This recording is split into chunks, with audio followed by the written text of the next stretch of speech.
Well, g'day, Max there again. Welcome back to the shop. So today this is just going to be a quick one. We've got our new revolving centre, the Daintree, and I've got some material, a little piece of round bar in the saw at the moment, so we'll get that cut off, a solid bar, we'll get it in and we'll take a quick test cut with the new centre and just see how it compares between a roughing and finishing cut on solid bar. So we know from our previous video we're getting minimal variation. Best we got was half a thou, you know, over 400 millimeters. End to end was exactly the same. So let's just try this round bar and wrap this thing up. So we have our little bit of round bar in our bandsaw. So this is a piece of 130 mil diameter, 5-inch, and it's 3.3 meters long, so about 11 feet. I have to cut it because it already has a partial cut through it there, which is cut 3/4 of the way through. And there's a couple more cuts which are cut halfway through down here and down here. So that's a bit unfortunate, as I would have liked to have done a piece, full 2 meter section and take a cut the full length that the lathe can handle. But this piece here will be plenty good enough. So I'll get this chopped off and we'll get it faced and centered.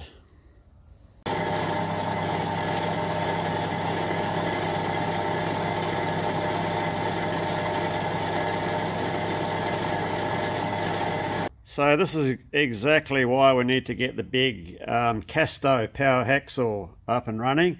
So little Toot here doesn't have to deal with these big bits.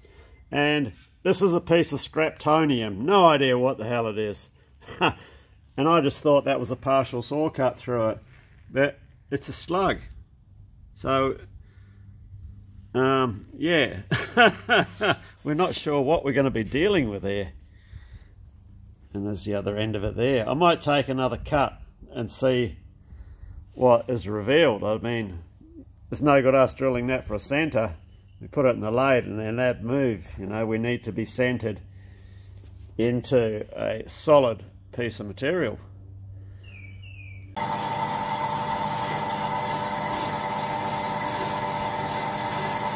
Well, that's what we want, a solid end with no bodgy hole in it. Well, I was going to cheat and face and centre this thing in Olga. It would have been a bit less mucking around than doing it in here this way, but be good once I get the boring mill going, then I can use that for this sort of carry on.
So we're all indicated in both ends, and we're within a couple of thou, which is close enough for this old bit of round black bar of unknown origin and unknown type.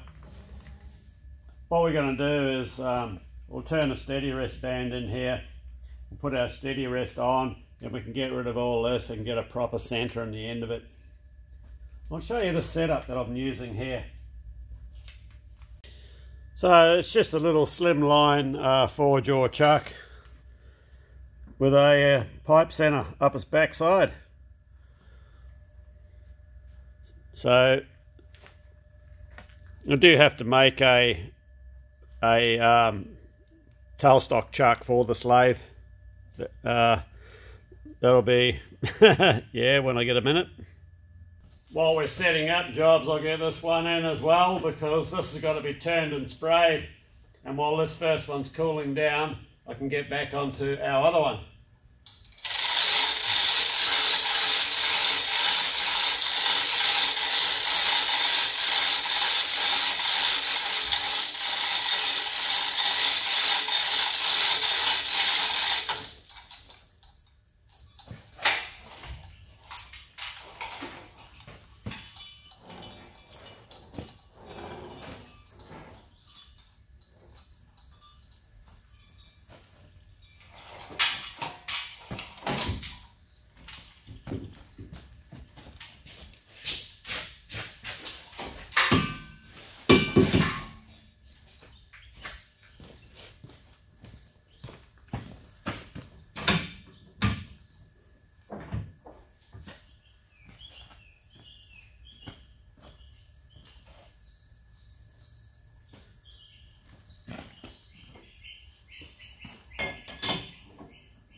Okay.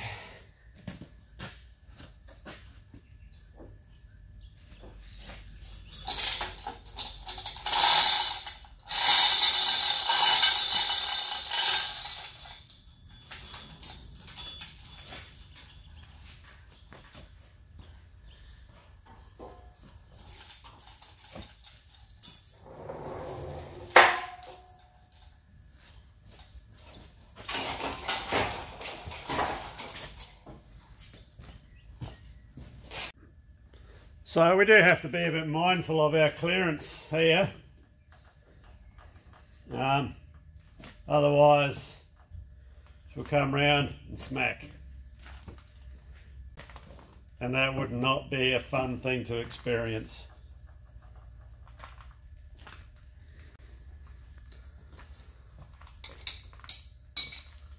So we'll do this.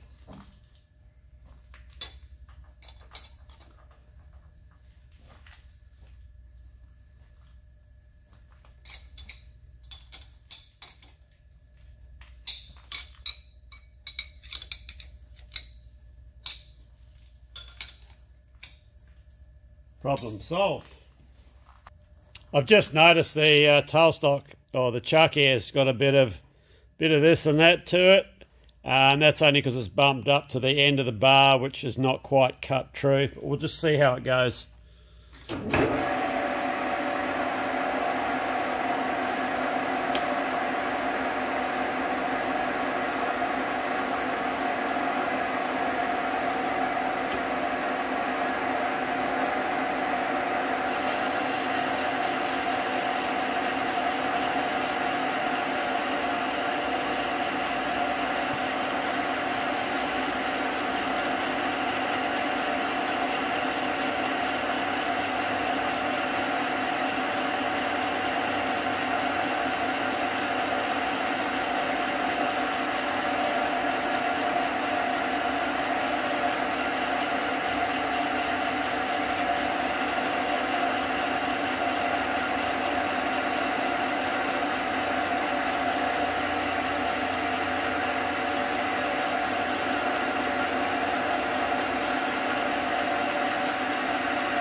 I'll just take a fraction more. It's a bit, nah.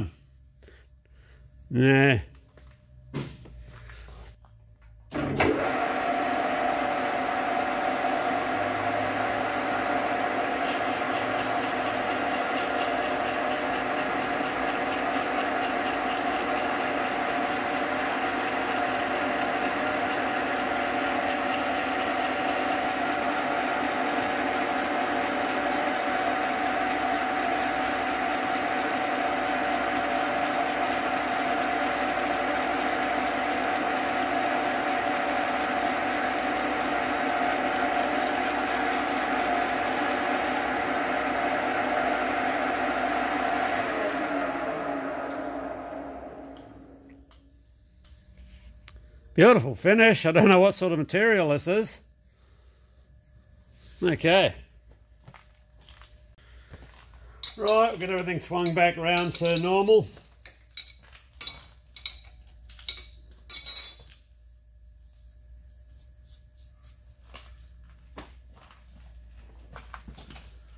I'm just wiping the those chips away from the rear of the compound, so when I swivel around we don't get them trapped underneath and jamming.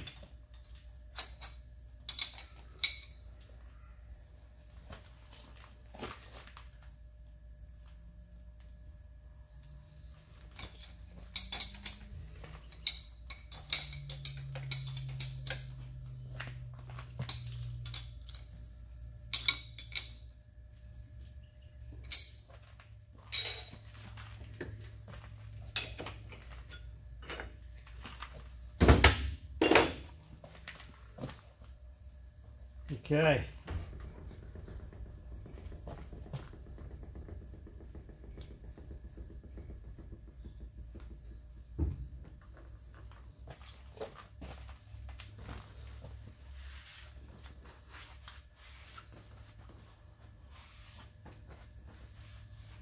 Let's get our steady rest in.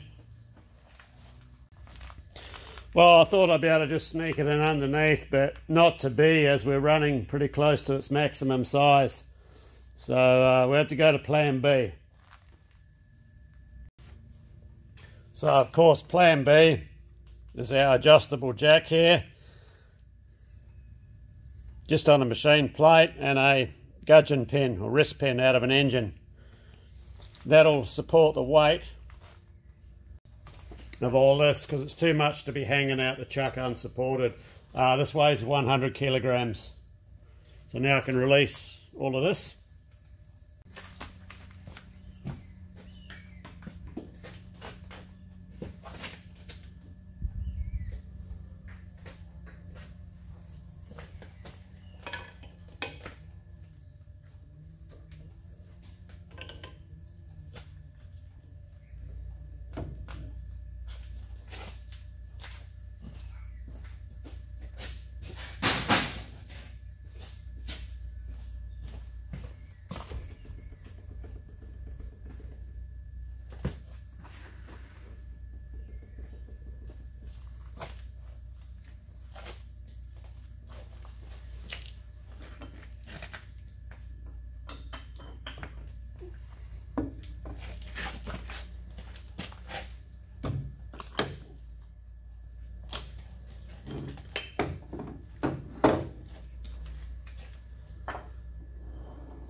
Okay, I've got a spanner and nip this down.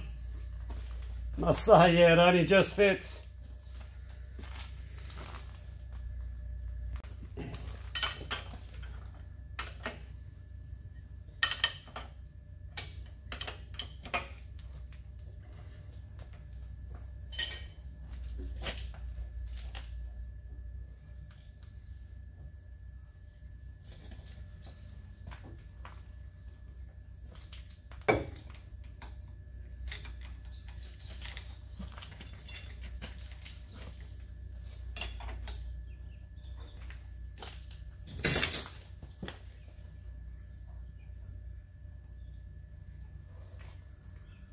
Just taking the weight.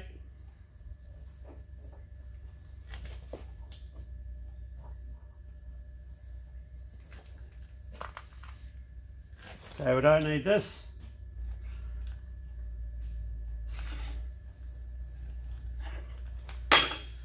Tell you what, they come in handy, this pair of jacks. A few YouTubers got together and made these for me some time ago. Craig's Workshop, Rob Dudley Toolwright, Tom at Hilltop Machine Works, Maddie's Workshop, and Shark River Machine. Yeah, a few years back. So they get a lot of infrequent use, but you know, sometimes they've helped me out so much, these jacks. Anyway, let's get this done.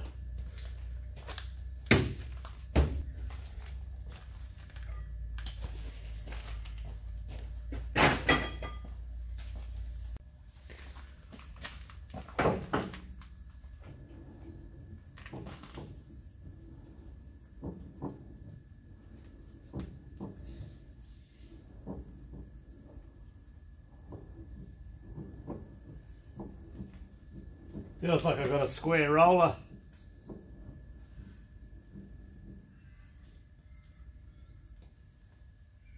Still, that's for another day.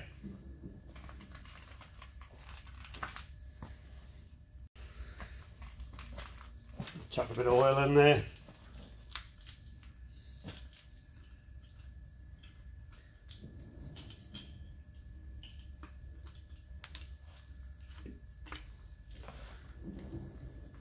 They'll sort themselves out.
So this is our new number 4 Morse taper live or revolving centre,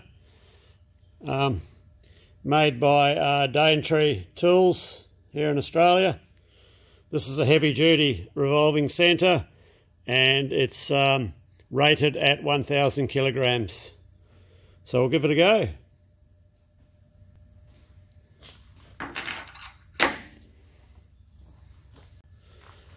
So we have absolutely no idea what this material is. All we know is it's rusty on the outside and 130 millimeters diameter.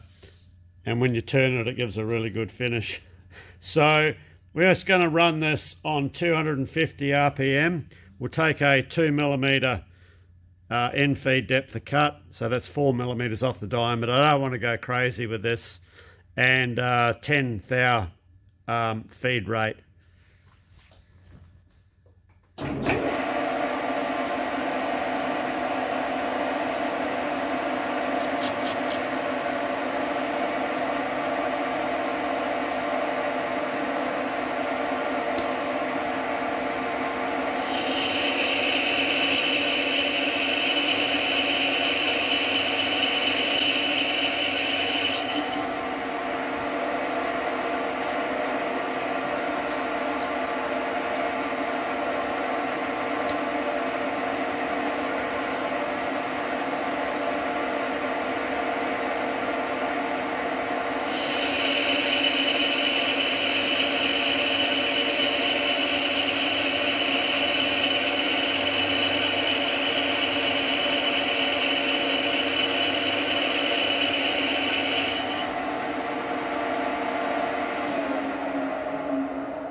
Okay, that's not too bad. We'll go another millimetre in feed, so that's 6 mil off the diameter all up, and that's about a good average roughing cut that I would generally take. So that's a total in feed of 3 millimetre, 120 thou. We'll just run with that.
Well, she was a bit of a squealer.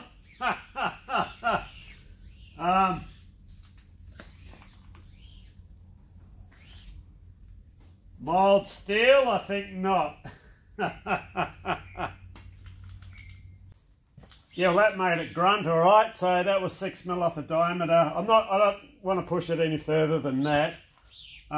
That was a very chattery cut all the way along, and I was tempted to stop and back it off to 2 millimeters where we started, because it was doing that okay. Now, I let it run because, although it is a chattery finish, I want to get an indication on size just to, for my own curiosity, to see how the machine handled, you know, what happened.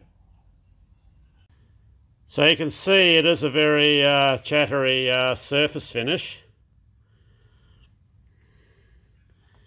But like if you're roughing out a part, that's, you know, you want to push it to, you know, you want to be pushing hard. So let's get a mic over it. And so our new Daintree centre, stone cold to the touch. No warmth in that at all.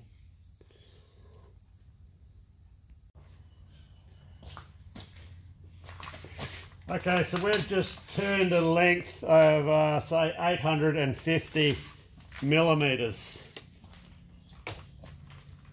So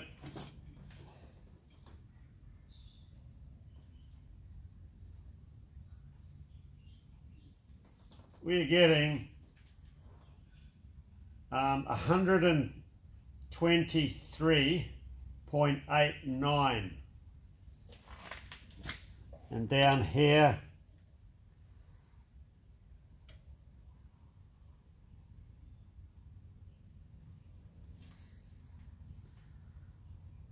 123.88, so 0.01 millimeters difference between there and there. That's under half a thou, 3 9/10. Well, not 3 9/10, nearly 4/10,000 of an inch, that's good. Okay, in the middle, what have we got?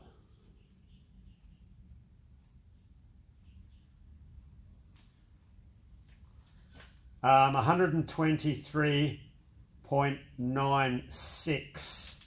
So we're looking at 0.06 diameter, bigger in the middle. So that's just over 2 thou, isn't it? 2 3/10. So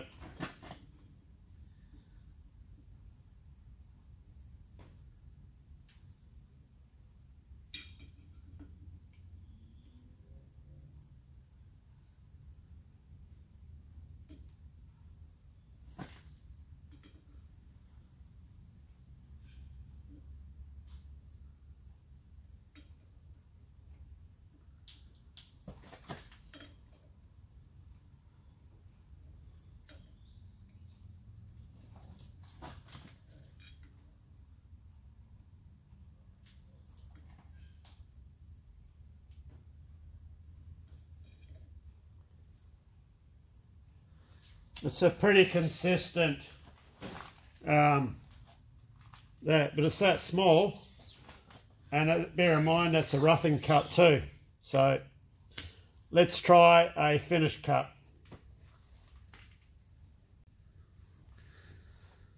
Okay, so we'll do that check in inches.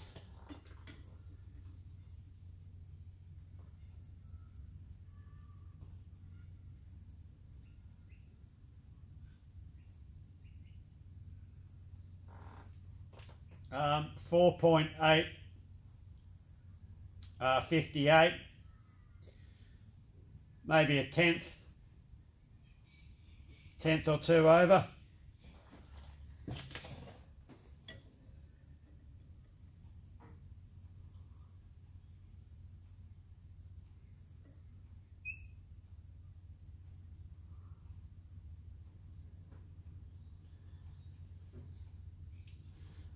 Uh, 4.857, and close as fuck as to swearing is 458. Yeah, 4.458.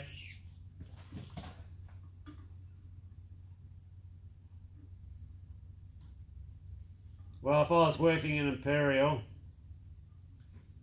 you know, that's bang on. Within 2/10 from one end to the other, so in the middle,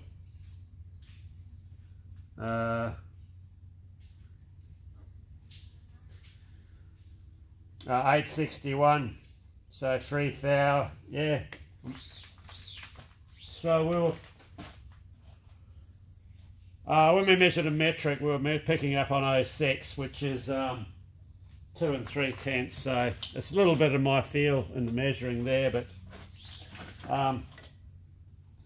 main thing is from there to there, we ain't got a variation. So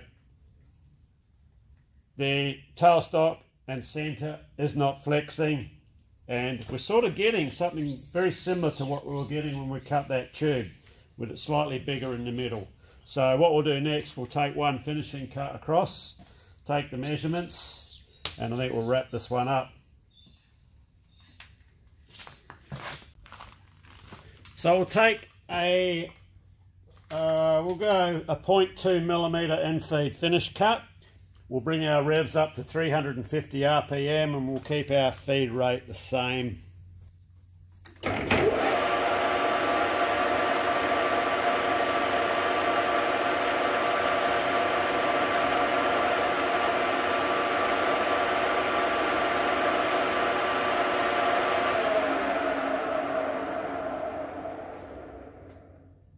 So that's 0.2mm in feed, 0.4mm off the diameter, finished cut.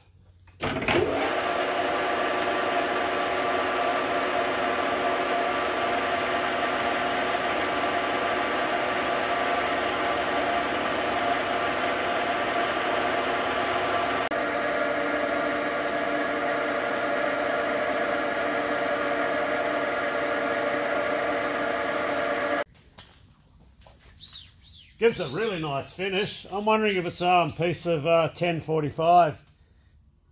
That's quite a common steel over here in your larger sizes.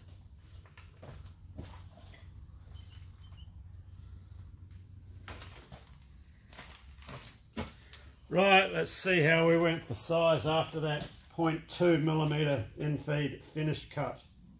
I mean, we come out really well after that heavy roughing cut, you know. I was quite impressed with that.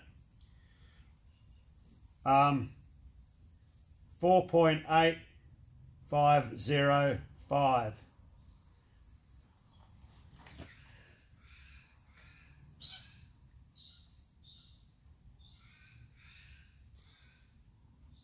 Uh, 4.8, just a couple of tenths under 851. That's not too bad to there. It's pretty bloody good. We come up the end here. Oh, oh, oh, oh, oh, 845. What the hell's gone on there? That's a 5.5 thou. pretty well a 5.5 thou drop off from halfway along to down here. We're actually over the centre point of the lathe too, so okay, that's, you'd think the centre point of the lathe may need adjusting in the bed, but the bed's level. But when we did the roughing cut, we weren't getting that. We were getting pretty well spot on there to there. So I would think if it was an issue like the bed, the centre of the bed needed adjusting back or something, it would have shown up in our roughing cut, I would think. What I'm going to do, I'll put a finishing tool in, and I'll also mount an indicator so I can monitor any movement from the cross slide, and I'll do one more finisher cut. So yeah, another 0.2mm in feed, finished cut, same feed rate, 10 thou. I'll bring our RPM up to 500 RPM, and with the indicator here I'll be able to see if anything's funky is going on, hopefully.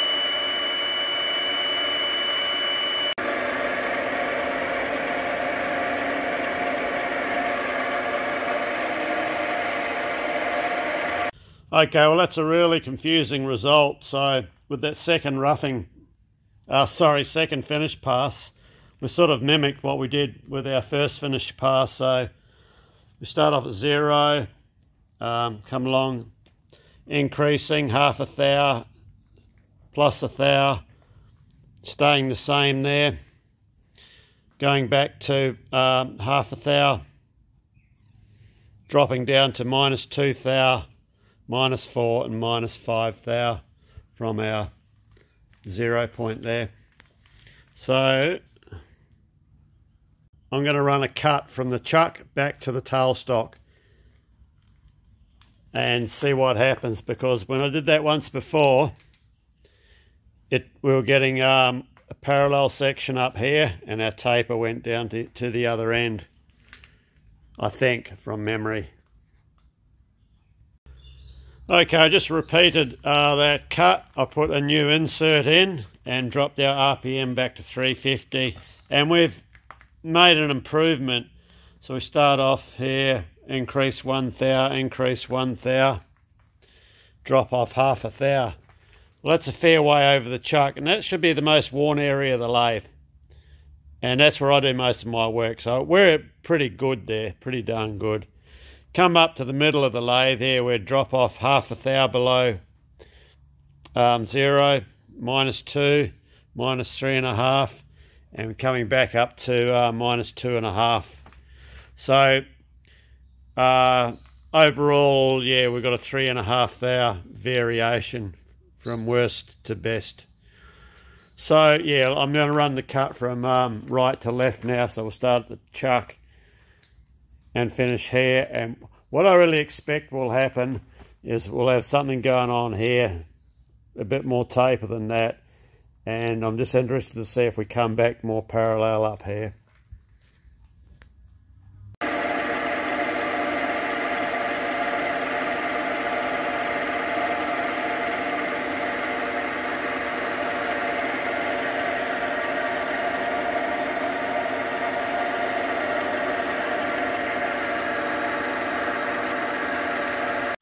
Well, turning away from the chuck, that was, yeah.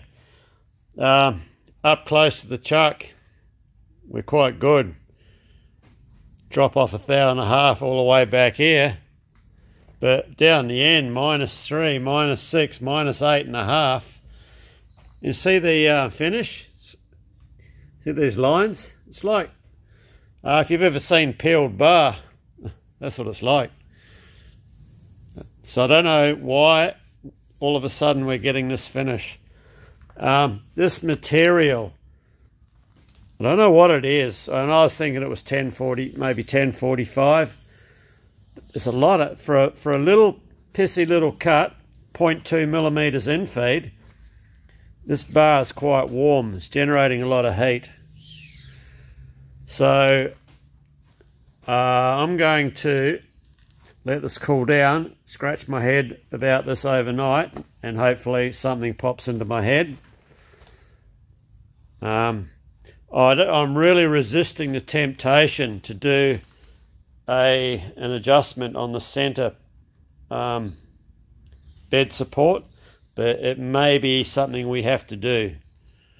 If we do that, then we've got to make a center shift, well, a tailstock adjustment. So I don't know if I'm going to have time to do that, because I'll see how I go, because I've got 2 of those in the other lathe, and as soon as they're sprayed up, they've got to come into here for machining. I'll see if I can get a chance tomorrow.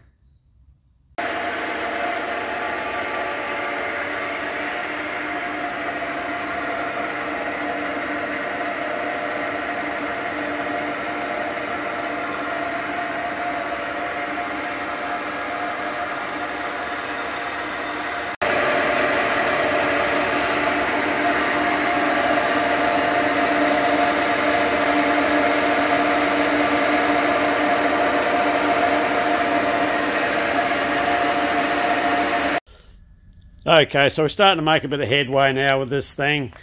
I ended up, you know, going over the bed again with the level, and I didn't actually make any adjustments. with the level on the carriage there, I'm getting no variation, but I'm still getting this plus 3.5 in the middle. So what I did to get it to this stage was I got it out just purely with tailstock adjustments. So between the tailstock adjustments, running the needle, the indicator on the center, and watching what was happening there with its vibration. So a while back that was bouncing around 0.02 millimeters, and now it's staying pretty still. So what I also did was change the setup in here, just with some aluminium shims, just so we're just grabbing on the end of the jaws, so we're not fighting anything as much. So yeah, well, let's brought it back to 0, 0. But what I'm tempted to do now is to offset this and bring the tailstock towards me, maybe 1.5 thousandths of an inch, and that'll reduce that and have no effect on that. So that'll bring us in a better position for along this length, which is where most of my work is. If I have to do anything long, well, it's just a matter of offsetting the tailstock. But yeah, as for why we're getting this balloon effect, it can only be wear in the bed that's doing it, you know, on this inner way here, which is repairable, but not at this stage. So we're going to roll with this. And look at this bird's nest from all of those little tiny weeny cuts. Rustin Ox will be proud of me. Right, so now, yeah, I'll do that one other adjustment and I can get that thing out of the lathe and get these spindles in and get these machined up. They're all sprayed up. They look pretty gnarly with all the crustaceans on the masked areas, but once cleaned up, they come up very well. Right, one more adjustment. Actually, I changed my mind on what I just said about this, bringing this tailstock over another thou, because if I'm doing something here, the tailstock may or may not sit slightly different, so I'm better off to deal with it when I'm doing something that's long, or that is that long, is a better way to go about it, I think, from past experience. So we'll do that. So all in all, it's been quite a fruitful session. So our bed's settled in nicely, and yeah, as for the 3.5, I don't know. I can only put it down to a bit of wear on this inner way. So until we make up the king way, the measuring tool, which is we've got to get onto next, then we can use that to check this. I am actually making it for the DSG, so yeah, I think we'll just close this one out here. And all in all, overall, I'm still happy with the lathe, being as the age of it and what the thing can do and what else was around and what else has come up since the time that I brought this one. So everything's still good, but you know, this sort of thing you learn to live with. I've learned to live with it over my career, and that's the way it is. Anyway, all right, cheers, thanks for watching, and yeah, we got it as good as we could with what we can. So, all right, see ya.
All good.